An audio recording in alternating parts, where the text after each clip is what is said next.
দয়াল রামকৃষ্ণ পরমহংসদেব ভক্তদেরকে বলেছিলেন একদিন, বাবারা, গুরুর কাছে আসলে যখন তোমরা গুরুর আশ্রয়ে আসবে কিছু দক্ষিণা নিয়ে এসো।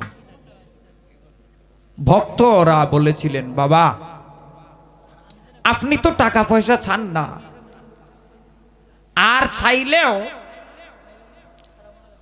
আমরা যারা আপনাতে নিজেদেরকে সমর্পণ করেছি যেই দিন হতে, এই দিন হতে আমাদের যা আছে সবই তো আপনার, আমাদের তো কিছুই নাই, আমরা কি দিয়ে আপনাকে দক্ষিণা দেব? তাছাড়া যারা সম্পদশালী তারা আপনার চরণে কিছু টাকা পয়সা বা স্বর্ণরূপ্য ইত্যাদি ইত্যাদি নিবেদন করবে। যারা আপনার হত দরিদ্র ভক্ত এরা কি দেবে? উনি বলেছিলেন, বাবা, যারা আমার হত দরিদ্র ভক্ত এরা যেন অন্তত একটা ফুল নিয়ে এসে আমার চরণে নিবেদন করে। ভক্ত বলেছিল, বাবা, যদি ফুল না পায়? উনি বললেন, গঙ্গার জল আনবে। বলল, যদি গঙ্গার জলও না পায় তাহলে কি করবে? রামকৃষ্ণ পরমহংসদেব বলেছিলেন, ওরে বোকা, এই পৃথিবীর গঙ্গা খুঁজিস কেন? তোর দেহে কি গঙ্গা নাই? তোর চক্ষু দিয়ে যে ভারী জ্বরবে সেই ভারী আমার জন্য অমৃতের সমান।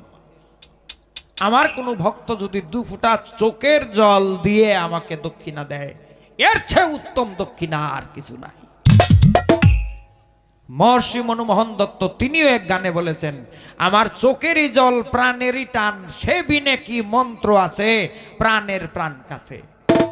তারে আঁখি নিরে টেনে আনো, আঁখিও তো চোখ, নিরত্ত পানি, চোখের পানি দিয়ে ডাকো, তা কাঁদো আর ডাকো, কান তুমি যত কাঁদবে দয়াল ততই খুশি হবে।